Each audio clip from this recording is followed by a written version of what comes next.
பெரிய ப்ரெஷர் இந்த கவர்மெண்ட்டுக்கு வருது. ஜஸ்டின் மணிகண்டன் அப்படிங்கிறதுனால ஆதரவு கொடுத்துருவாங்களோ அப்படிங்கிற ஒரு இது இருந்ததும் பலரும் அங்கங்கே அழுத்தம் கொடுத்தோடனே வேறு வழி இல்லாமல், ஏன்னா ப்ரெஸ் மீட்டை சந்திக்கக்கூடிய ஒரு நிலைமையில் அமைச்சர் வரும் பொழுது அவர் என்ன பண்ணுறாங்க, அவரை இடைக்கால பதவி நீக்கம் சபைகள் நடத்துகிறாங்க. இப்போ பால் தினகரன் அப்படிங்கிற அவர் ஒன்று ஏஜிஎஸ் சபை அப்படின்னு ஜீசஸ் கால்ஸ் அப்படின்னு வச்சுருக்காரு. அப்புறம் நாலு மாவடியில் மோகன் லாசரஸ் வச்சுருக்காரு. இவங்களாம் தனித்தனி ஒரு கல்ட்டு ஃபிகர் அப்படின்னு சொல்கிறாங்களே. ஏன்னா அவங்க இந்த கல்ட்டு ஃபிகர்லாம் ஒரு இந்துக்களுக்கு மட்டும்தான் சொல்லுவாங்க.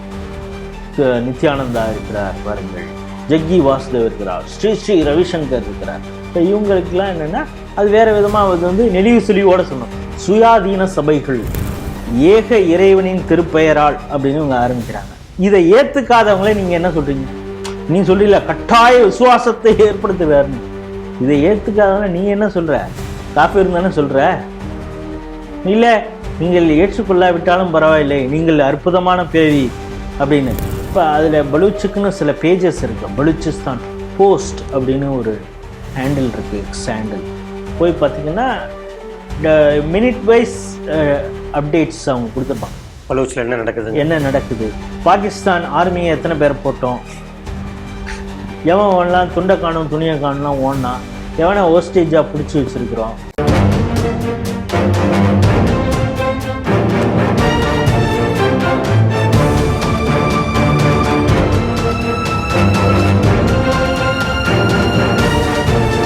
தேசபக்த ஸ்ரீ டிவி நேயர்களுக்கு வணக்கம். இன்று சிந்திக்க இருக்கக்கூடிய செய்திகள் குறித்து முதலில் பார்க்கலாம். பழனி கோயிலுக்கு சொந்தமான ரூபாய் 100 கோடி நிலப்பத்திர பதிவு ரத்து, உயர்நீதிமன்றம் உத்தரவு. போதகர் மாநாட்டில் கலந்து கொள்ளும் சபாநாயகர் உட்பட தாவேக அமைச்சர்கள், எம்எல்ஏக்கள். உங்களுக்கு என தனிப்பட்ட கல்வி முறை இருக்கலாம், ஆனால் மத்திய அரசு பள்ளிகளை தடுக்காதீர்கள், நீதிபதி நாகரத்னா கருத்து. தமுமுக மாநாட்டில் பயங்கரவாதிகளுக்கு ஆதரவு, இந்திய எதிர்ப்பு தீர்மானங்கள். பலூச்சிஸ்தான் தனி நாடாக பிரகடனம், தேசிய கீதம், கொடி, நாணயம் வெளியீடு. ஸ்ரீ டிவியின் உண்மை நீண்டிட வேண்டும் என்ற உரத்த சிந்தையோடு நான் உங்கள் பாஸ்கரன். இன்றைய செய்திகள் குறித்து சிந்திக்க நம்மோடு அரங்கத்தில் இணைந்திருக்கவர் மூத்த அரசியல் விமர்சகர் திரு ராஜேஷ் ராவ் அவர்களை ஸ்ரீ டிவி நேயர்கள் சார்பாக இணைய வரவேற்கிறேன். வணக்கம் சார். வணக்கம். முதல் செய்தி, பழனி பாலதண்டாயுதபாணி சுவாமி மடத்திற்கு சொந்தமான 1.0 ஏக்கர் அதை வித்துட்டாங்க. ரொம்ப குறைவான மதிப்பீட்டில் அதை வித்துருக்காங்க. 100 கோடி மதிப்புன்னு சொல்றாங்க. இவங்க வித்தது 2 கோடியோ என்னமோ தான். அது இப்போ தாவேக அரசு அந்த சப் ரிஜிஸ்டர் மேல நாங்க வழக்கு போட்டுட்டோம் அப்படி இப்படிலாம் சொல்லிட்டு இருக்காங்க. ஆனாலும் இது மிகப்பெரிய குளறுபடி, ஊழல் நடந்திருக்கு, வெட்ட வெளிச்சமாக நடந்திருக்கு அப்படிங்கிறதெல்லாம் பத்திரிகை செய்திகள் வெளிவர ஆரம்பிச்சிருக்கு. எதிர்கட்சிகள் கேள்வி எழுப்ப ஆரம்பிச்சிருக்காங்க. இந்த செய்தியை இப்போ நீதிமன்றத்துக்கு போயிருக்கு, வழக்காகவே நீதிமன்றத்துக்கு போயிருக்கு. நீதிமன்றமும் இதை உடனே கேன்சல் பண்ணுங்க இந்த லேண்ட் ரெஜிஸ்ட்ரேஷன் அப்படின்லாம் சொல்லிட்டாங்க. இந்த செய்தி எப்படி பார்க்குறீங்க? இப்போ இந்த செய்தியை பொறுத்தளவு இந்து முன்னணி மற்றும் இந்து தமிழர் கட்சி ராம ரவிக்குமார் இதெல்லாம் ஃப்ளாக் ஆஃப் பண்ணாங்க. அவங்க தான் முதல்ல இந்த 100 கோடி அப்படிங்கிறாங்க, சந்தை மதிப்பில் 100 கோடிங்கிறாங்க. ஆனால் 1.3 ஏக்கர் எப்படி 100 கோடிக்கு அந்த பழனியில் போகுதுங்கிறது தெரில. ஆனாலும் கூட அது ஒரு கோயிலுக்கு சொந்தமான நிலம், சந்தை மதிப்பில் அது கிட்டத்தட்ட 70-80 கோடி இருக்கிறாங்க. 100 கோடின்னு தான் அது ரவுண்ட் ஆஃப் பண்ணுறதுக்காக அதை வச்சுக்கலாம்.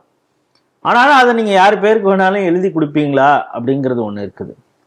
இல்லை என்ன கூத்து, டெக்னிக்கல் எரர் மாதிரி காட்டி இந்த வேலையை பல விஷயங்களை பண்ணியிருக்காங்க. அதில் மிகப்பெரிய சதித்திட்டம் நடந்திருக்கிறது அப்படிங்கிறது ஏற்கனவே கோர்ட்டில் ரொம்ப தெளிவாக சொல்லியிருக்குது. இது கோயிலுக்கு சொந்தமானது அப்படின்னு.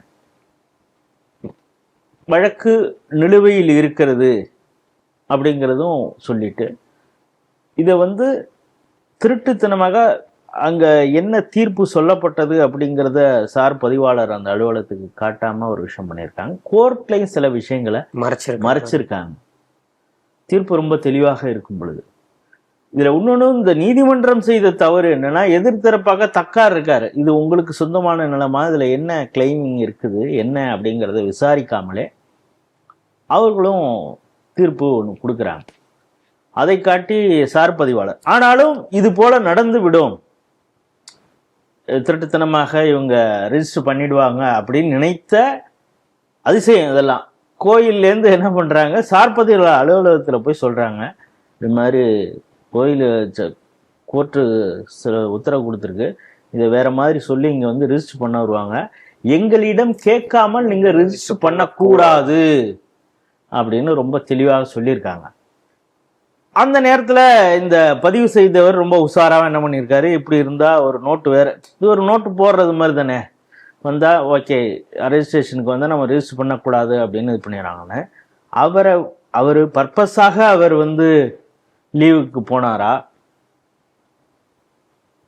இல்லை பணம் வாங்கி கொண்டு அவர் போனாரா, இல்லை அவரை அங்கிருந்து அனுப்புவதற்கு ப்ரெஷர் யார் மூலமாக கொடுத்து அவர் அனுப்பப்பட்டாரா? சார் பதிவாளர் திரும்ப அங்கேருந்து வராரு இன்னொருத்தர், ஜஸ்டின் மணிகண்டன் அப்படிங்கிறவர். அவர் இப்போ என்ன சொல்றாரு, எனக்கு இது சம்மந்தமாக தெரியாது, ரெஜிஸ்ட்ரேஷன் வந்தார், கோர்ட்டில் எல்லாம் கிளியரன்ஸ் வாங்கியாச்சுன்னு சொன்னார், நான் உடனே ரெஜிஸ்டர் பண்ணிக்கிட்டேன். இது எப்படி நடக்கும்? ஏற்கனவே அதுதான் ஒரு நோட்டுன்னு ஒருத்தர் எழுதியிருப்பார்ல, இந்த மாதிரி ஒரு குவேரி போட்டிருக்காங்க கோயிலேருந்து, இது கோயில் நிலமான சொத்து அப்படின்னு அது சம்பந்தமாக உங்கள் தாஸ்தாவேஜை பார்க்கும் பொழுது ஒன்றுக்கு நீங்கள் 2 தடவை கிராஸ் செக் பண்ணணும்ல, எவனோ ஒருத்தன் கேட்குறான்னதும் உடனே ரெஜிஸ்டர் பண்ணி கொடுத்துருவீங்களா? அப்படி நடந்திருக்கிறது.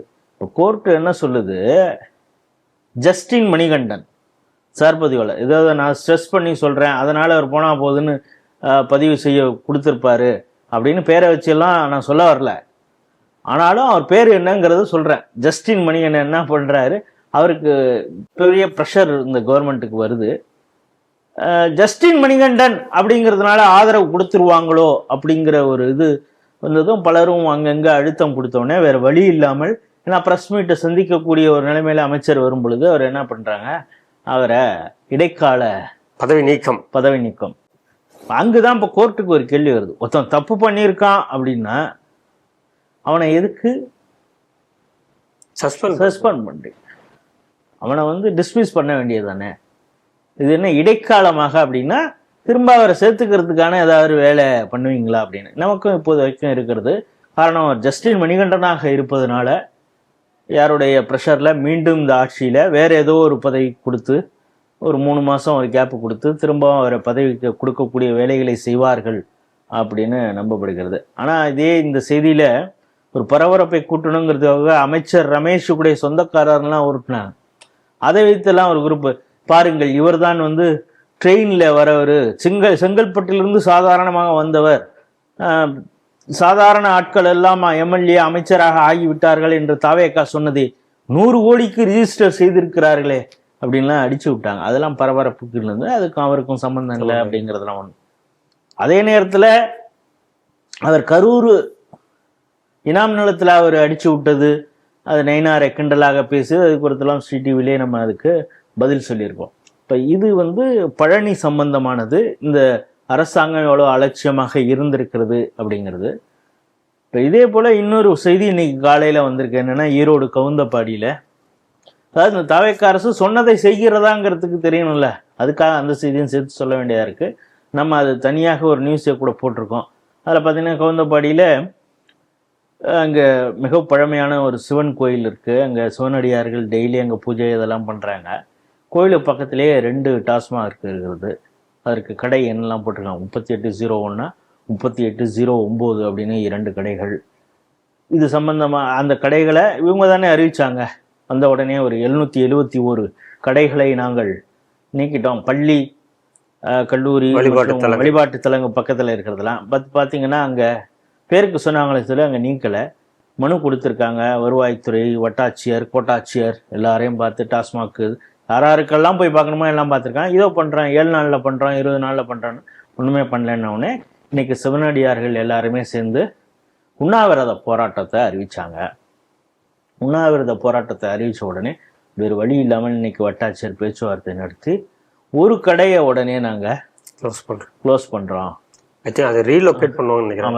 3809 அது எப்படி பண்ணுவாங்க? அதுதான் சொல்லுவார் 3809, அதுக்கு எங்களுக்கு கால அவகாசம் வேணும், அதனால நீங்க தயவு செய்து சிவனடியார்கள் உண்ணாவிரதம் இருக்காதீங்க அப்படின்னு சொல்லியிருக்காங்க. அந்த ரீலொகேஷன் தான் பண்ணுவாங்க. அவங்க மூடக்கூடிய அளவிற்கு அவங்க அவ்வளவு கொடூரமானவர்கள் அல்ல. ஏன்னா குடிமகன் மீது அவங்களுக்கு பெரிய அக்கறை இருக்கு. அதனாலதான் இப்பொழுது இன்னைக்கு இந்த செய்திக்கு ரெக்கார்டிங்க்கு வரத்துக்கு முன்னால பாத்தீங்கன்னா ரெஸ்டோ பாரா திறக்கிறத விட ரெஸ்டோ பாரா எங்க பார்த்தாலும் திறக்கலாம். அந்த ரெஸ்டோ பார்ல விஜய் பாட்டு போட்டு டான்ஸ் ஆடுவாங்களா என்னன்னு தெரியாது. ரெஸ்டோ பாரா நிறைய தொடங்க வைக்கிறதுக்குன்னு ஏற்பாடுகள் ஒரு பக்கமா போயிட்டு இருக்கு. மணமகிழ் மன்றங்கள், அதுக்கு ஏதோ டாக்ஸ் இந்த இதெல்லாம் இருக்கிறதுனால இந்த ரெஸ்டோ பாரை நிறைய கொண்டு வருவாங்கங்கிற ஒரு இருக்கு. இந்த புதுமை, இந்த மாற்றத்தை வேண்டிதான் மக்கள் ஓட்டு போட்டிருக்காங்கன்னு நினைக்கிறேன். அந்த மாற்றம் கொடுத்துருக்காங்க. கோயில் சொத்தும் இப்படி போயிட்டு இருக்கு. கோயிலுக்கு பக்கத்துல டாஸ்மாக், அதை நீக்குவதற்கு உங்களுக்கு மனசு இல்லை. இதுக்கு எல்லாமே மக்கள் எப்படி திமுக அரசாங்கத்தின் போது போராடி ஒவ்வொரு விஷயத்தையும் சாதித்து கொண்டார்களோ அதே போன்ற நிலையில் தான் இதுவும் இருக்கிறது அப்படிங்கிறது இந்த செய்தி. தாவேகா ஆட்சியில இது போன்ற மாநாடுகள் இனி அதிகமாக நடைபெறும் என்று எதிர்பார்க்கப்படுகிறது. போதகர் மாநாடு அப்படின்னு ஒன்று போஸ்டர் சமூக வலைதளத்துல ரொம்ப பரவலா வைரல் ஆயிட்டு இருக்கு. ஆகஸ்ட் 5ஆம் தேதி இந்த போதகர் மாநாடு நடைபெற இருக்கிறது. பல்வேறு சட்டமன்ற உறுப்பினர்கள், ஆவடி சட்டமன்ற உறுப்பினர் அவங்கெல்லாம் கலந்துக்கிறாங்கன்னு நினைக்கிறேன். அப்புறம் 2-3 மினிஸ்டர் கலந்துக்கிறாங்க அப்படிங்கிறதையும் பார்க்குறோம். இதில் சிறப்பு விருந்தினராக சபாநாயகர் ஜேசிடி பிரபாகர் அவர்கள் கலந்து கொள்ள இருக்கிறார் அப்படிங்கிறதையும் பார்க்குறோம். இந்த செய்தி நீங்க எப்படி பார்க்குறீங்க? சிறப்பாக இருக்கிறது. இந்த ஆட்சி மிஷினரிகளின் ஆட்சி அப்படின்னு நம்ம ஆரம்பத்துலேருந்து சொல்லிட்டு வந்தோம்.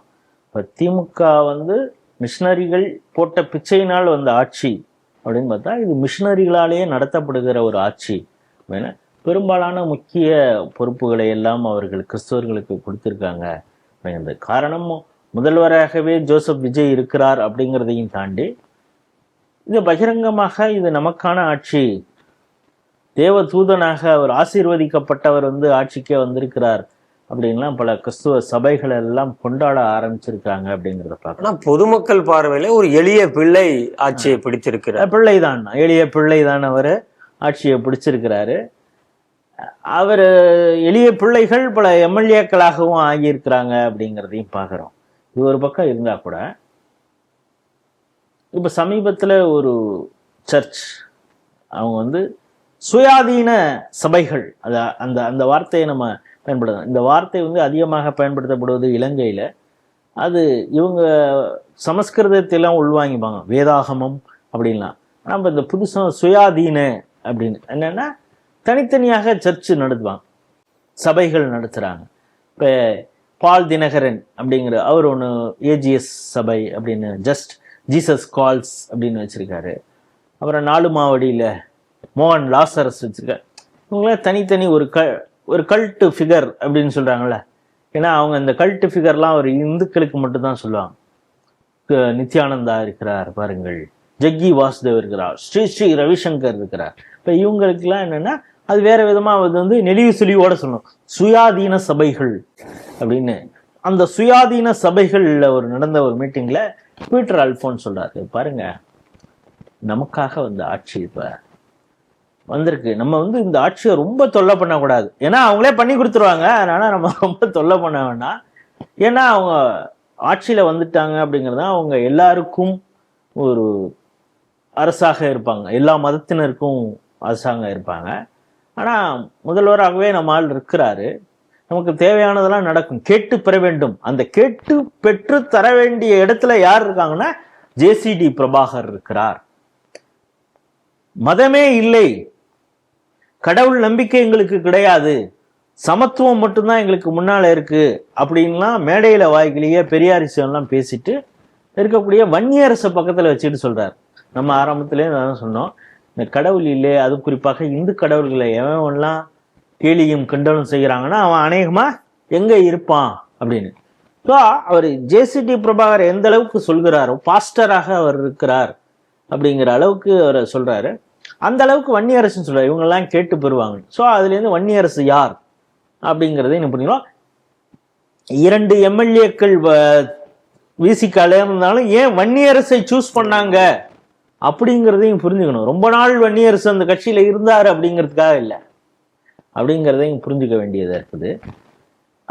ஒரு எக்ஸ்பீரியன்ஸாக பீட்டர் அல்ஃபோன்ஸ் சொல்லும் பொழுது என்ன சொன்னார், நானும் தான் இந்த கீழ்ப்பாக்கம் சர்ச்சுக்கு போவேன், அப்படியே ஒரு ப்ரே பண்ணிட்டு வந்துடுவேன், என் பொண்டாட்டி கூட என்னை திட்டுவாங்க. நீங்களும் ஒரு அரசியல்வாதி, ஒரு அட்வொகேட்டு, போகிறீங்க அப்படியே வந்துடுறீங்க, அங்கே பாருங்கள் எப்படிப்பட்ட ஊழியம் செய்கிறார் ஜேசிடி பிரபாகர். அவர் எப்படி ஊழியம் செய்தார் அப்படிங்கிறத அவர் சட்டசபையிலேயே சொன்னது அப்படிங்கிறத பார்க்குறோம். பைபிள் எவ்வளோ விநியோகிச்சிருக்கிறேன், மனம் திரும்புவதற்காக என்னென்னலாம் செஞ்சுருக்கிறேன் அப்படின்னு.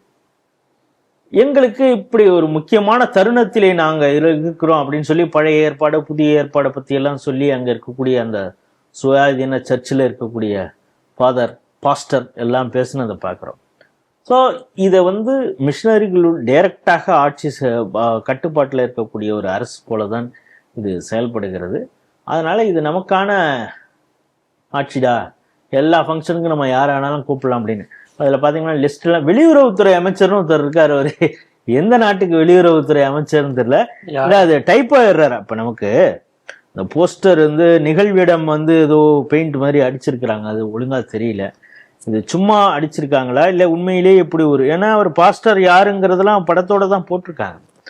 அதுல அமைச்சர் பெருமக்கள், சட்டமன்ற உறுப்பினர்கள் எல்லாருடைய பெயர் போட்டு, அதுல மாண்புமிகு தென்னரசு அவர்கள் வெளியுறவுத்துறை அமைச்சர் அப்படின்னு போட்டிருக்குது. எந்த தேசத்திற்கு யாருக்கு என்ன அப்படின்னு தெரியல. இது ஒரு புதுவாதான வாட்டிகான் அரசுக்கான ஒரு வெளியுறவு துறை அமைச்சரா அப்படிங்கிறதெல்லாம் தெரியல. இந்த அரசு இப்படி போயிட்டு இருக்குது. என்னமோ நாங்கள் மாற்றம் வேணும்னு தானே ஓட்டு போட்டோம், பேரம் பேத்தி சொன்னிச்சு, ஸ்கூலுக்கு போகிற பிள்ளைங்க சொன்னிச்சு, இல்லாட்டா நான் பிளேடாக கிழிச்சுப்பேன்னு சொன்னிச்சு, அதனால தான் ஓட்டு போட்டோம் அப்படின்லாம் பல பேர் போட்டிருக்கிறாங்க. இப்போ நம்ம என்ன இதுலேருந்து ஒன்று புரிஞ்சுக்கணும்னா, ஜேசிடி பிரபாகராக இருக்கட்டும், இதில் கலந்து கொள்ளக்கூடிய அமைச்சர் பெருமக்கள், எம்எல்ஏக்களாக இருக்கட்டும், இவர்களெல்லாம் கிறிஸ்துவத்தை வீட்டில் பூட்டி வைக்கவில்லை. நேரடியாக அந்த போதகர் மாநாட்டிலேயே அவர் ஜேசிடி பிரபாகர் தன்னை ஒரு போதகர், அவர் உள்ளுக்குள்ளார ஒரு போதகர் தான், அவர் இப்போ சபாநாயகருங்கிற ஒரு பொறுப்பை கொடுத்துருக்காங்க. அதனால அவர் போட்டியெல்லாம் வைக்கல, அவர் போட்டியெல்லாம் வைக்கக்கூடிய ஆள் கிடையாது. அந்த சாவியோடு திறந்து வைத்த அந்த இதோடைய தான் அங்கே நிகழ்ச்சியில் கலந்து கொள்ள போகிறார் வருது. இந்த நேரத்தில் தான் இந்துக்கள் விழிப்போட இருக்கணும். நீங்கள் உங்களுடைய சமயத்தையும் வழிபாட்டு முறைகளையும் வீட்டுக்குள்ளேயே பூட்டி வைக்க போறீங்களா, இல்லை எது நடந்தாலும் பரவாயில்லன்னு இருக்க போறீங்களா அப்படிங்கிறது தான் கேள்வியாக இருக்குது. ஆகவே இந்துக்கள் விழிப்போடு இருக்க வேண்டிய ஒரு செய்தி தான் இந்த செய்தி. மும்மொழி கொள்கை தொடர்பான வழக்கு நீதிமன்றத்துக்கு வந்திருக்கிறது. நீதி அரசர் நாகரத்னா அவர்கள் முன்னிலையில் தான் அந்த வழக்கு வந்திருக்கு. அதில் பல்வேறு விஷயங்களை மேற்கோள் காட்டி பேசியிருக்காங்க. 9ஆம் வகுப்புலேருந்து தான் அந்த மும்மொழி கொள்கை தொடங்குகிறது. இது வேண்டாம், இது ஏன்னா அது 10ங்கிறது பப்ளிக் எக்ஸாம் வரக்கூடியது, அது மாணவர்களுக்கு ஒரு மன அழுத்தத்தை உருவாக்கும், இது ஏன் நீங்கள் 6ஆம் வகுப்பிலிருந்து பரிசீலிக்க கூடாதுன்னு மத்திய அரசுக்கு ஒரு கோரிக்கையை வச்சிருக்காங்க. கூடவே மாநில அரசு பல்வேறு பாடத்திட்டங்கள் நீங்கள் கல்வி இதை வச்சுக்கலாம், ஆனாலும் மத்திய அரசு இதுல நீங்க தலையிடாதீங்க அப்படிங்கிற மாதிரியான ஒரு வேண்டுகோளையும் எல்லா அரசுக்குமே வச்சிருக்கிறாங்க.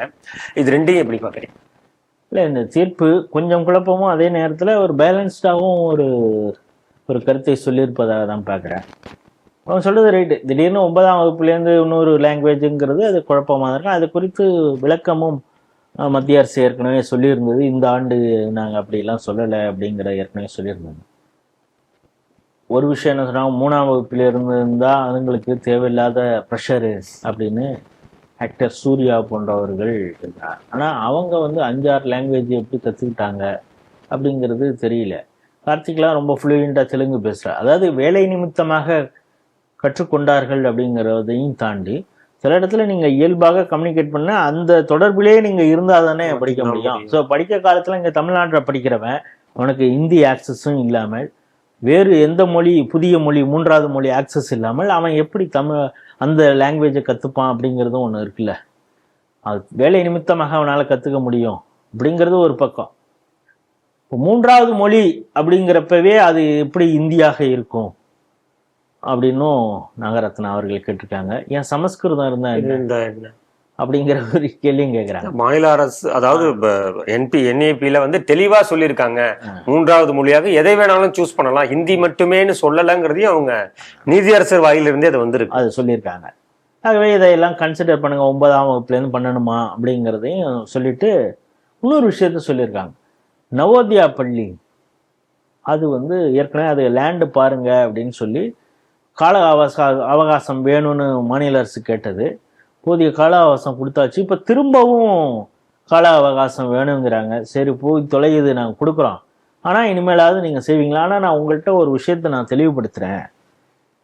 மாநில அரசு அதற்கான கல்வி திட்டத்தை அவங்க செயல்படுத்தலாம், அவங்க அதை முடிவு பண்ணலாம். அதே நேரத்தில் இந்த நவோதியாங்கிறது மத்திய அரசுடைய திட்டம். இந்த திட்டம் மத்திய அரசுனா அது வேண்டாம் அப்படிங்கிற ஒரு மனப்போக்கிலேயே இருக்காதீங்க அப்படிங்கிற விஷயத்த ரொம்ப தெளிவாக சொல்லியிருக்கிறாங்க. இதில் பார்க்குறோன்னா இப்போ நம்ம இந்த பக்கம் காஞ்சிபுரம், ஸ்ரீபெரும்புதூர் அந்த பக்கத்தெல்லாம் அது வழியாக போனீங்கன்னா, பூந்தமல்லி ரோடு அந்த வழியாகவும் போனீங்கன்னா நிறைய ரெசிடென்ஷியல் ஸ்கூல்ஸ், பெரிய பெரிய ரெசிடென்ஷியல் ஸ்கூல்ஸ். இங்கெல்லாம் வந்து பெரும் பணக்காரர்கள் இவங்கெல்லாம் படிப்பாங்க. அந்த பக்கம் நாமக்கல், பொள்ளாச்சி, திருப்பூர் அந்த பக்கத்துலலாம் கோழிப்பண்ணை ஸ்கூல் மாதிரின்னு அங்கேயும் பெரிய பெரிய ஸ்கூல்லாம் ரெசிடென்ஷியல் ஸ்கூல். நான் அங்கே படித்தாதான் ஒரு நேரத்தில் வந்து மார்க் அடிப்படையில் MBBS சீட்டு அப்படிங்கிறதுனால அங்கே எல்லாத்தையும் போய் கொட்டடியில் போய் அடைச்சி படிக்க வச்சுருந்தாங்க. அதில் அந்த மார்க்கை வச்சு எப்படியோ பாஸ் பண்ணியிருந்தாங்க. இப்பொழுது நீட் அப்படிங்கிறதுனால இப்போ பெரிய அளவு அங்கே கொண்டு போய் சேர்க்கறது, கொட்டடி பள்ளியில் சேர்ப்பதுங்கிறது அது குறைஞ்சிருக்கு அப்படிங்கிறதையும் சொல்லலாம். இப்போ அதுக்கு பதிலாக என்னென்னா ட்ரைனிங் இன்ஸ்டியூட்ஸ், அகாடமியில் போய் சேர்றாங்க. அது ஒரு பக்கம். அவன் தான் என்னென்னா ஸ்கூலில் ஒழுங்காக படிக்க மாட்டாங்க, அவங்களுக்கும் ஒழுங்காக சொல்லி கொடுக்க மாட்டாங்களா என்னங்கிறது நமக்கு தெரியல. இப்போ இது போன்ற பெரிய ரெசிடென்ஷியல் ஸ்கூலு சாதாரண மக்கள், பட்டியல் சமூகத்தை சார்ந்தவர்கள், மலைவாழ் மக்கள், பிலோ பவர்ட்டி லைனில் இருக்கிறவங்க, மிடில் கிளாஸ், இவங்க படிக்கிறது மாதிரி ஒரு ஸ்கூல் ரெசிடென்ஷியல் ஸ்கூலு அதே நேரத்தில் டாப் கிளாஸ் அமெனிட்டியோட இருக்கணும் அப்படிங்கிற ஒரு நோக்கத்தோடு மத்திய அரசு தொடங்குறது தான் இந்த நவோதயா ஸ்கூல். இதில் மலைவாழ் மக்கள், ஷெட்யூல் கேஸ்ட்டு, பெண் குழந்தைகள் இவங்களுக்கு தான் முன்னுரிமை அதிகம். இங்கே என்ன சொல்கிறான், பெண்களை பார்த்தீர்களா, படிக்க வைத்ததே தமிழ்நாடு தான் அப்படின்லாம் உருட்டுவான். அப்புறம் எதுக்கடா இந்த ஸ்கூல் கொண்டு வர விட மாட்டேங்கிற அப்படின்னா அதுக்கு பதில் இல்லை. அம்பேத்கர் அங்கே வட மாநிலங்களை செய்ய நினைத்தது இங்கே வந்து ஈவேராதான், அதான் பெரியார் தான் இங்கே எல்லாம் நொட்டினார் அப்படின்பா. ஆனால் இங்கே படிப்பதற்காக ஒரு நல்ல ஸ்கூல் உருவாவதற்கு, அதுவும் ஃபீஸே இல்லாமல் இலவசமாக பயில்வதற்கான வாய்ப்பு இங்கே இருக்கும் பொழுது அதை இங்கே செயல்படுத்தாமல் தடுப்பது ஏன் அப்படிங்கிற கேள்வி எழுகிறது. இல்லை பெரும்பாலான ரெசிடென்ஷியல் ஸ்கூல்ஸ் நடத்துறது யாருன்னு பார்த்தீங்கன்னா, ஒன்று பெரிய கிறிஸ்துவ மிஷனரிகளாக இருக்கட்டும், அது இருக்கும், இல்லைன்னா பெரிய அரசியல்வாதிகள், குறிப்பாக திராவிட கட்சிகளை சார்ந்த அரசியல்வாதிகள். ஸோ எங்களுக்கு இந்த பிழப்பு, இங்கே நவோதயா வந்துட்டுனா இங்கே எங்கள் ஸ்கூலில் யார் படிப்பா, எல்லாம் அதுதான், அது மாதிரி வேணும் அது மாதிரி வேணும்னு கேட்டான்னா என்ன பண்ணுறது அப்படிங்கிறதுனால தான் அதை வந்து அதுக்கு நாங்கள் இவ்வளோ பெரிய லேண்ட் ஒதுக்கணும் இதெல்லாம் கூட, அதெல்லாம் ஒரு சாக்கு போக்கு. இன்னொன்று என்னன்னா, இந்த நவோதயா வந்து அதன் மூலமாக ஹிந்தி வந்துடும். ஏண்டா நீ நடத்துகிற பிரைவேட் ஸ்கூலில் CBSE ஹிந்தி இருக்குது பாரு, இவன் ஸ்கூல் மூலமாக ஹிந்தி வரலையாம். ஒரே ஒரு நவோதயா ஸ்கூல் வந்துட்டா டிஸ்ட்ரிக்ட்டுக்கு அங்கே வந்து ஹிந்தி வந்துருமா. ஒரு டிஸ்ட்ரிக்டில் நீங்கள் நடத்தக்கூடிய CBSE ஸ்கூல் எவ்வளோ இருக்குது, அதில் ஹிந்தி இல்லையா, அதில் ஃப்ரெஞ்சு இல்லையா, ஜெர்மன் இல்லையா? இது போன்று இவர்கள் சாதாரண மக்களை, ஏழை எளிய மக்களை இவங்க வந்து ஏமாத்துறாங்க அப்படிங்கிறத ரொம்ப பட்டவர்த்தனமாக இந்த கருத்தின் மூலமாக நீதிபதி நாகரத்னா அவர்கள் தெரிவித்திருக்கார். அவருக்கு நம்முடைய பாராட்டு. தமிழ்நாடு முஸ்லிம் முன்னேற்ற கழகம் அவங்க வந்து ஒரு தீர்மானங்களை நிறைவேற்றியிருக்காங்க. சம்மர் காலம், ரொம்ப வெயில் காலமாக இருக்குங்கிறதுனால தென்காசியில் போயிட்டு ஒரு ஹோட்டலில் இந்த தீர்மானத்தை போட்டிருக்காங்க. 1 2 எல்லாம் சொல்லவே 24 தீர்மானத்தை நிறைவேற்றியிருக்காங்க. இந்த செய்தி எப்படி பார்க்குறீங்க? ஏற்கனவே நாம் இந்திய யூனியன் முஸ்லீம் லீக் அவங்களுடைய தீர்மானம் குறித்து இங்கே விரிவாக பாலகௌதமன் அவர்கள் பேசியிருந்தது, அந்த விஷயத்தை பார்க்குறோம். அதாவது இஸ்லாமிய கட்சிகள் எப்படி ஒரே நோக்கோடு செயல்படுகிறார்கள். ஒரு முறை நம்மளால ஜெயிக்க முடியல, அதுவும் இந்த கட்சி ஏற்பு இல்லை அப்படின்ன உடனே மக்களை நாம் என் பக்கம் திருப்புவதற்கு நான் எப்படி வேலை செய்ய வேண்டும் அப்படிங்கிறத மறந்துட்டு அவங்களுடைய கண்ணை பார்த்தே எனக்கு புரிந்து கொள்கிறது, அவங்களுக்கு நான் ஷூட்டா இல்லை அப்படிங்கிறதுனால நான் மாத்திக்கிறேன், என்ன வீட்டில் வச்சு பூட்டிக்கிறேன் சில விஷயங்களை அப்படின்னு சொல்ற அளவுக்கு மாறிட்டோம். ஆனா இவங்க வேற வேற கட்சி, இந்திய யூனியன் முஸ்லீம் லீக், தமிழ்நாடு முஸ்லீம் முன்னேற்ற கழகம், அதுதான் மனிதநேய மக்கள் கட்சி. அவங்களுடைய மாநாட்டில் என்ன சொல்றாங்கன்னா, ரொம்ப சிறப்பாக ஒரே மாதிரி டிட்டோ அவங்க நீ இந்திய யூனியன் முஸ்லீம் லீக்லையும் இவங்களதையும் எடுத்து வச்சுன்னா ஒரே மாதிரி தான் இருக்கும். என்ன, வாழ்நாள் சிறை கைதிகள் அவங்கள விடுதலை செய்யணும். அவங்கெல்லாம் யாருன்னா மண்டேலான்னு இருந்தார்ல, நெல்சன் மண்டேலா, கருப்பின மக்களுக்காக போராடியவர். அவர் காந்தியின் மீது ஊக்கம் கொண்டு அந்த மக்கள் அதிகாரத்தை பெற வேண்டும், நிறைவேற்றுமை காரணமாக என்னால அந்த அதிகாரத்துக்கு வர முடியல அப்படின்னாடா என்ன சொல்லுவீங்க, எங்களுக்கும் அந்த அதிகாரம் கிடைக்கும், மக்களுடைய ஆதரவோடு ஏகோபித்த ஆதரவோடு நாங்களும் ஆட்சிக்கு வரணும், எங்களுக்கு அதற்கான உரிமை வேண்டும். அந்த உரிமைக்காக அவர் பார்த்தீங்கன்னா ரொம்ப நாள் ஜெயிலில் இருந்தார்.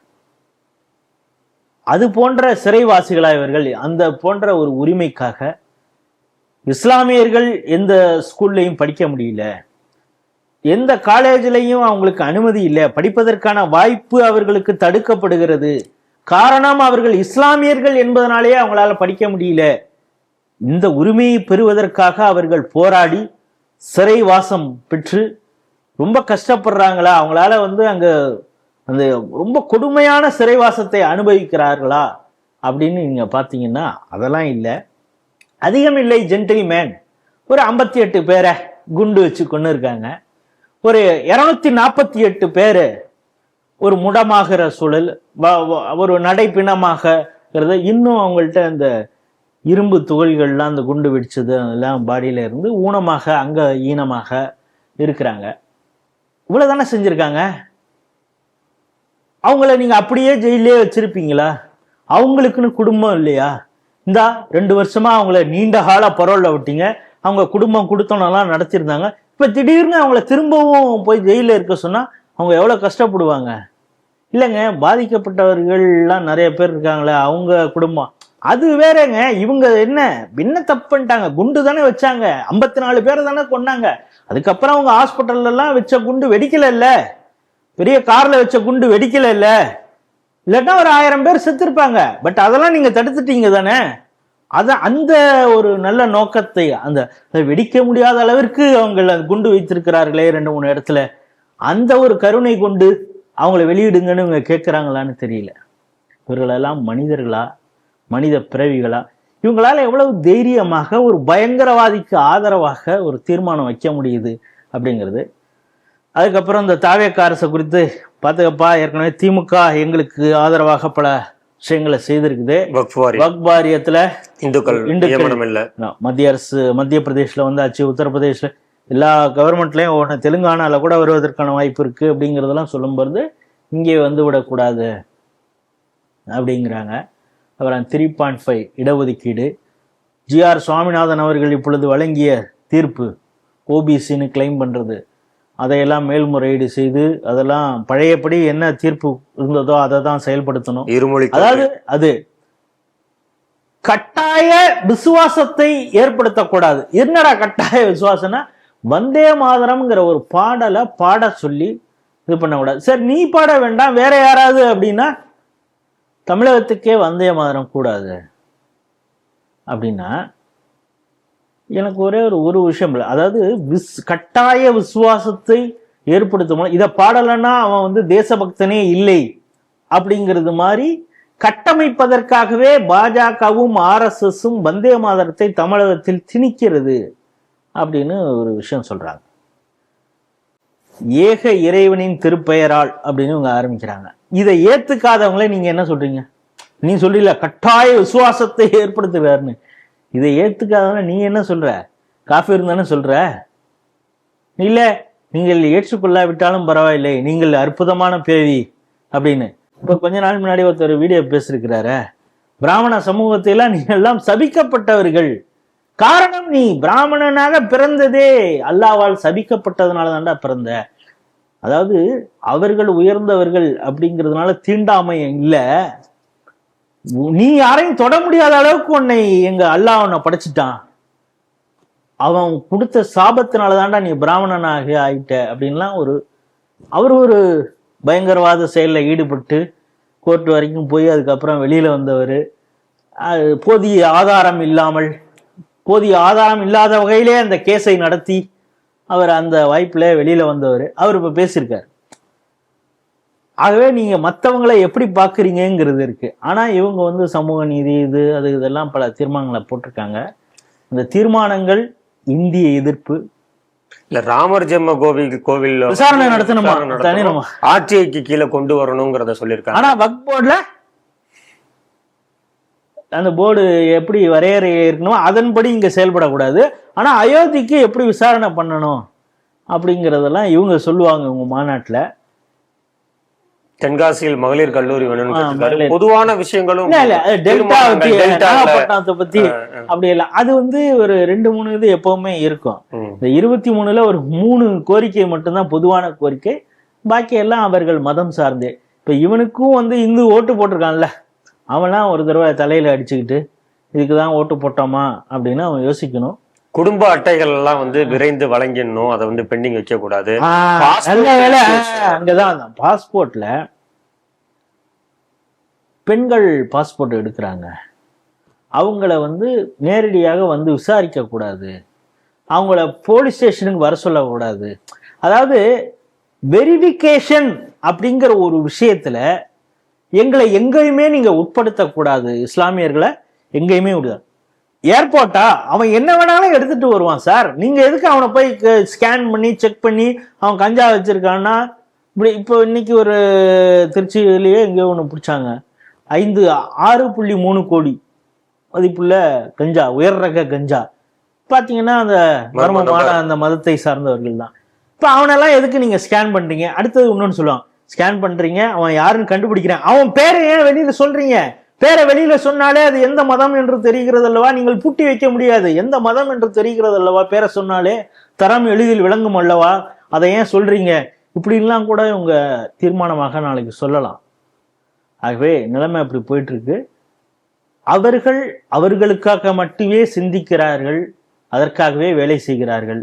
ஆனா அவர்கள் தொப்புள் கொடி உறவு, திருவிழால நமக்கு ரோஸ் மில்க் கொடுத்தாங்க அப்படின்லாம் நீங்க ஏமாந்தீங்கன்னா உங்க தலையில். நிறைவு செய்தியாக பலுசிஸ்தான் அவங்கள அவங்கள ஒரு கண்ட்ரியா, அப்புறம் ஒரு கொடியை ஒன்று அறிவிச்சுக்கிட்டு, நாணயங்களை அறிவிச்சுக்கிட்டு, நாங்கள் இந்த மாதிரி இப்போ புதுசாக ஒரு புது நாடே உற்பத்தி பண்ணிட்டோம், புது நாடே ரெடி ஆயிடுச்சு அப்படின்னு சொல்லிட்டு இந்தியாவுக்கு ஒரு கடிதம் அனுப்பியிருக்காங்க. இந்த செய்தி எப்படி பார்க்குறீங்க?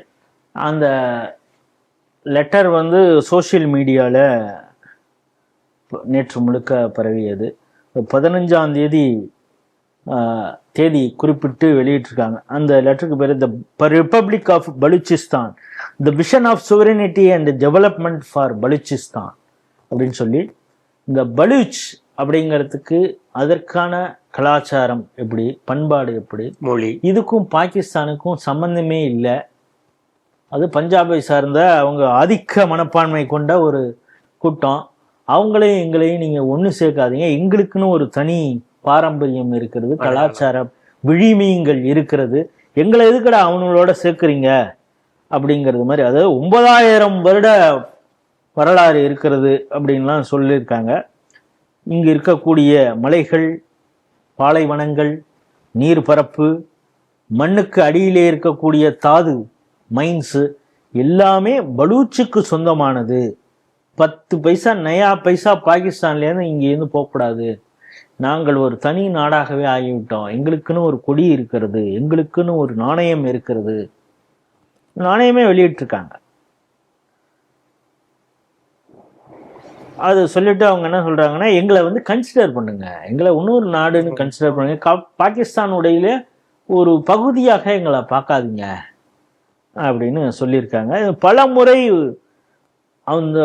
அந்த பலூச்சில் இருக்கக்கூடிய பல தலைவர்கள் இருக்காங்க. குறிப்பாக அதில் ஒரு ஜேர்னலிஸ்ட் டிப்ளமேட்னு ஒருத்தர், மீர் யார் பலூச் அப்படின்னு ஒரு ட்விட்டர் ஹேண்டில் போய் பார்த்தீங்கன்னா எக்ஸ் தளத்தில் பார்த்தீங்கன்னா அவர் இருக்கும். அவர் தொடர்ச்சியாக இந்தியாவை தான் டேக் பண்ணி இது பண்ணிக்கிட்டு இருப்பார். எங்களுக்கு பிஎல்ஏ அப்படின்னு அவங்க சொல்கிறாங்க. என்னென்னா இப்போ இந்த லிபரேஷன் பலூச் லிபரேஷன் ஆர்மி அப்படின்னு அவங்க பல முறை தாக்குதல் நடத்துறத அங்கங்கே பார்க்குறோம். பாகிஸ்தான்னு இராணுவத்தினரை அவங்க அங்கங்கே நடுப்புற ஒரு தடவை ஒரு ரயிலையே கடத்துனாங்கன்னு உங்களுக்கு தெரியும். பல கொளுத்தி விட்டாங்க பல பேர். இப்போ பல ஆர்மி ஜவான்ஸ் எல்லாம் அவங்க பிடிச்சி வச்சு பெரிய அளவில் அது பல பேர் சுட்டு கொண்டாங்கங்கிறது ஒரு பார்க்குறோம். இப்போ அதில் பலூச்சுக்குன்னு சில பேஜஸ் இருக்குது. பலூச்சிஸ்தான் போஸ்ட் அப்படின்னு ஒரு ஹேண்டில் இருக்குது, எக்ஸ் ஹேண்டில். போய் பார்த்தீங்கன்னா மினிட் வைஸ் அப்டேட்ஸ் அவங்க கொடுத்துருப்பாங்க. பலூச்சில் என்ன நடக்குது, பாகிஸ்தான் ஆர்மியை எத்தனை பேர் போட்டோம், எவன் ஓடலாம் துண்டை காணும் துணியை காணலாம் ஓடலாம், எவனை ஹோஸ்டேஜாக பிடிச்சி வச்சிருக்கிறோம், எந்த பகுதி வரைக்கும் எங்களுடைய கட்டுப்பாட்டில் இருக்குது, பாகிஸ்தான் ஆர்மியே உள்ளே வர முடியாத அளவுக்கு எந்தெந்த பகுதிகள்லாம் இருக்குது, இப்படின்லாம் உங்களுக்கு அப்டேட்ஸ் கொடுத்துக்கிட்டு இருப்பாங்க. அவங்க இன்னொரு விஷயம் என்ன சொல்கிறாங்க, பஸ்தூன் அந்த மக்கள், அது வந்து பலூச்சில் இருக்கக்கூடிய பலூச் மக்கள், மலைவாழ் மக்கள், அங்கே பாகிஸ்தான் வந்து ஆப்கான் இந்த ஓரத்தில் இருக்கக்கூடிய பஷ்டூன் மக்கள், அவங்க ஒரு ட்ரைப்ஸ். அந்த இது எங்களுடைய பலூச் மக்களும் அந்த ட்ரைப்ஸ் பஷ்டூன் மக்களும் கிட்டத்தட்ட 5 லட்சம் பேர் வந்து பாகிஸ்தான் ஆர்மியில் இருக்கிறான். இவர்களெல்லாம் அங்கிருந்து விலகி எங்களுடைய ஆர்மியில சேருவதற்கு தயாராக இருக்கிறார்கள். இது என்னைக்கு வேணாலும் நடக்கலாம். அதாவது அவங்க சொல்றாங்கன்னா பாகிஸ்தான் வந்து உடைவதற்கான ஒரு சூழல் இருக்குது. ஏன்னா நேத்தே பல இடங்களில் பெரிய பேரணிகள் எங்க பார்த்தாலும் நடந்தது. பிஓகேல பற்றி எரிகிறது. இதை இங்கே ஒருத்தர் ஜேம்ஸ் பேண்ட்னு ஒருத்தர் உட்காந்துட்டு சத்தம் இல்லாமல் டெல்லியில உட்காந்துட்டு இதெல்லாம் கவனிச்சிட்டு இருக்காரு. 007 இந்தியாவின் 007 உட்காந்துட்டு துரந்தர் மாதிரி உட்காந்துட்டு இங்கே அவர் பார்த்துட்டு இருக்காரு. 80 வயசு ஆகுது உட்காந்துட்டு அங்கே வேற. அதாவது நீ எப்பெல்லாம் இந்தியாவுக்கு ஏதாவது பண்ணலான்னு நீ நினைச்சின்னா உன் நாடு இங்கே நிம்மதியாக இருக்க முடியாது. நாங்கள் டெல்லியிலேருந்து உனக்கு நீ வந்து காஷ்மீரில் இன்ஃபில்ட்ரேட் பண்ணி செய்ய வேண்டிய வேலையை நாங்கள் இங்கே உட்காந்துக்கிட்டே செய்வோம். ஒரு ஃபோனில் முடிப்போம். பல அன்னோன் ஆட்கள் எப்படியெல்லாம் வேலை செய்கிறாங்க அப்படின்னு மர்மமான முறையில் வெள்ளிக்கிழமை தொழுகையெல்லாம் போயிட்டு வர நேரத்தில் பல விஷயங்கள்லாம் நடக்குது. செய்கிறவனும் அவங்க ஆளுதான், செய்யப்படுபவனும் அவங்க ஆளுதான். இதெல்லாம் ஒரு ஃபோனில் முடியுது அப்படிங்கிறதெல்லாம் பார்க்குறோம். இப்பொழுது கொதி நிலையில் இருக்குது பாகிஸ்தான். பிஓகே ஒரு பக்கம் எரியுது. பலுச்சு வந்து என்ன ஆகும், அவங்க சொல்கிறாங்க ஆர்மியில் திடீர்னு நாங்கள் கூப்பிட்டோன்னா எல்லாம் வந்துடுவான், உன் ஆர்மியே இல்லாமல் போயிடும் பார்த்துக்க அப்படின்னு. இவங்க இந்த சீனாவை வைத்துக்கிட்டு இந்த பலூச்சில் இந்த மைன்ஸ் எடுக்கக்கூடிய வேலையை பார்த்துட்டு இருக்காங்க. சீனா நமக்கு ஆதரவாக இருக்கிறது. அதனால தான் இவங்க என்னதான் உங்களை செருப்படி அமெரிக்கா அடித்தா கூட, அடிமை மாதிரி பாகிஸ்தானை ட்ரீட் பண்ணால் கூட, அவங்க காலை சிக்கனை பற்றி கொண்டேன் அப்படின்னு ட்ரம்ப் எவ்வளவுதான் மானாங்கண்ணியாக திட்டினா கூட, இப்போ மோடிக்கு கிடைக்கக்கூடிய மரியாதை அவருக்கு கிடைக்குது, பாகிஸ்தான் பிரதமருக்கு இல்லை. ஆனாலும் அவர் ட்ரம்ப்புடைய காலை பிடிச்சி நிற்கிறார். ஏன் அப்படின்னா பலூச்சுக்கும் பிஎல்ஏக்கு பயந்தும் பிஓகேல இருக்கிறவங்கள பார்த்து பயந்தும் தான் இந்த வேலையெல்லாம் பண்ணிட்டு இருக்காங்க. இது ரொம்ப நாள். அதனால தான் அவங்க கேட்குறாங்க எங்களை அங்கீகரிங்க அப்படின்னு. இப்பொழுது ஐநா சபை கூட இப்பொழுது வரை தாலிபானை வந்து அங்கீகரிக்கல. ஆனால் இந்தியா என்ன பண்ணுது, மெடிக்கல் உதவி இப்போ பண்ணிக்கிட்டு இருக்கு. அதனால தான் நேற்று முந்தானத்தை ஒரு மீம்ஸ் பார்த்தேன். போன முறை ஏதோ கொஞ்சம் மருந்து கொடுத்தாங்களாம், பாகிஸ்தானில் சில இடத்துல புந்து அடித்தாங்களாம் தாலிபான். நீங்கள் எப்பொழுதெல்லாம் மனிதாபிமான முறையிலே உதவிகள் செய்கிறீர்களோ தாலிபான்களுக்கு, அவங்க வந்து மானாங்கண்ணியாக பாகிஸ்தானை அடிக்கிறார்கள் எல்லை பகுதியில் அப்படின்னு. இப்போ அவங்க பலூச் மக்கள் என்ன கேட்குறாங்க, தாலிபானுக்கு உலகமே எதிர்ப்பு தெரிவிக்குதியா, நீ மனிதாபிமானத்தோடு அவங்களுக்கு உதவி செய்யலையா, அது மாதிரி எங்களையும் நீ ட்ரீட் பண்ணக்கூடாதா அப்படிங்கிறது மாதிரி நிறைய அவங்களுடைய ட்வீட்டில் நரேந்திர மோடி அவர்களை வந்தும் அஜித் டோவல் அவர்களை அட்டாக் பண்ணியும் அவங்க போட்டுக்கிட்டே இருப்பாங்க. Why don't you consider our country sovereign country Balochistan, எங்களுக்கு நீங்கள் உதவி பண்ணுங்க அப்படின்னு சொல்லிட்டு இருக்காங்க. அதற்கான நேரம் அங்கே வந்து பிளவு விடுவதற்கான நேரமும் இருக்குது. நம்ம அதை எப்போ செய்யணும் அப்படிங்கிறது நமக்கும் ஒரு பிளான் இருக்குது. அதனால தான் ராஜ்நாத் சிங் பல முறை சொல்லியிருக்காரு, இந்த அகண்ட பாரதம் அதாவது இந்தியாவிலிருந்து பிளவுபட்ட அந்த காஷ்மீர் அந்த பகுதியை முழுவதுமாக பிஓகே உட்பட சேர்ப்பது, இதெல்லாம் மிக விரைவிலே நடக்கும் அப்படின்னு சொல்றாரு. RSS தலைவர் அவ்வப்பொழுது சொல்றாரு. மோடிக்கும் அந்த கனவு இருக்கிறது. திடீர்னு எப்போ தோணுது, எப்படி சர்ஜிக்கல் ஸ்ட்ரைக் திடீர்னு எப்படி நடந்ததோ அது மாதிரி ஒரு நாள் நடக்கலாம். விரைவிலேயே அந்த நல்ல தினத்திற்காக காத்திருப்போம். இன்றைய 5 செய்திகள் குறித்து சிந்தித்து தனது கருத்துக்களை நம்மோடு பகிர்ந்து கொண்ட மூத்த அரசியல் விமர்சகர் திரு ராஜேஷ் ராவ் அவர்களுக்கு ஸ்ரீ டிவி நேயர்கள் சார்பாக நன்றிகளை தெரிவித்துக் கொள்கிறேன். நன்றி. ஜெய் ஹிந்த், ஜெய் ஸ்ரீராம், வந்தே மாதரம். வந்தே மாதரம்.